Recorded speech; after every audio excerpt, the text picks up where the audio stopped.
Junior Cycle Higher Level 2013 Phase 3 Paper 1 Question 1. This question is one that tests your ability to understand the different number sets. So natural numbers, which are positive whole numbers, integers, which is positive and negative whole numbers. Q is for rational numbers, i.e. a number that can be written as a fraction, where you have two whole numbers, P over Q. Real less Q, what we mean by that is the irrational numbers. So something is either rational or irrational. There can be one or the other. And lastly, all real numbers. So you can either do it by thinking about, just think about natural numbers, positive whole numbers, which ones are positive whole numbers, and then do the integers, then do the fractions and non-fractions, and then all real numbers. Or you can do per number and just decide which of them is valid for each one. I'll go with the first option. I'll just look at which ones are positive whole numbers. So, is root 5 positive whole number? No, it's not. Is 8? Yes, it is. And is minus 4? No, it's not. Is 3.5? No, it's not. Is 3 pi over 4? No, it's not. Positive or negative integers is root 5 a integer, positive or negative whole number? No, it's not. Is 8? Yes, it is. Is minus 4? Yes, it is. Is 3.5? No, it's not. Is 3 pi over 4? No, it's not. Next one, fractions. It's either going to be a fraction, it's either going to be a rational number, or it's not going to be a rational number. So now I should point out to you the stages that anything that is a whole number can be written as a fraction. So 5 is 5 over 1 and so forth. So we know straight away that any whole number can be written as a rational number, and therefore they are not irrational. We've got another one that's reasonably easy, 3.5, that's 7 over 2, and that's written as a fraction, and therefore it's not irrational.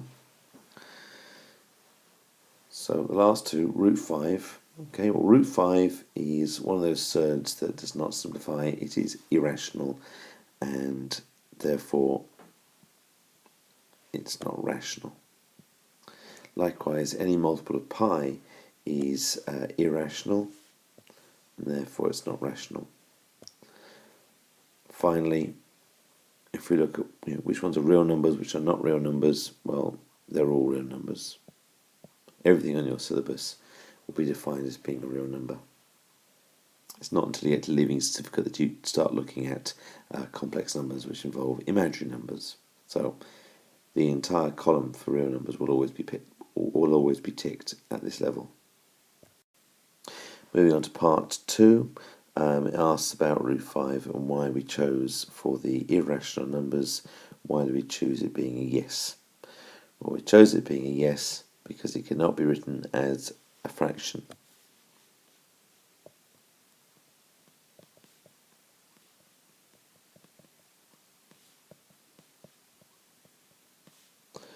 P over Q, where P and Q are real numbers, cannot be written in that fraction form. And moving on to the last part, part B, it's reasonably straightforward. It's just involving you being able to use your surds rules. So, the square root of 98, well, to a certain extent, you need to spot that this is 49 times by 2 inside that square root. Using the surd rules, we can therefore say that we've got square root of 49 times by the square root of 2, which works out as 7 root 2. Okay, next we can do the same treatment with the minus root 18, because 18 is 9 times by 2. So again, when we split that up, we have root 9 times root 2, which is 3 root 2. And lastly, we've got the plus 1 lot of root 2. So when we've got 7 lots of root 2, minus 3 lots of root 2, plus 1 root 2, we end up with 5 root 2. Okay, and the 5 is because 7 take away 3, add 1, gives us 5.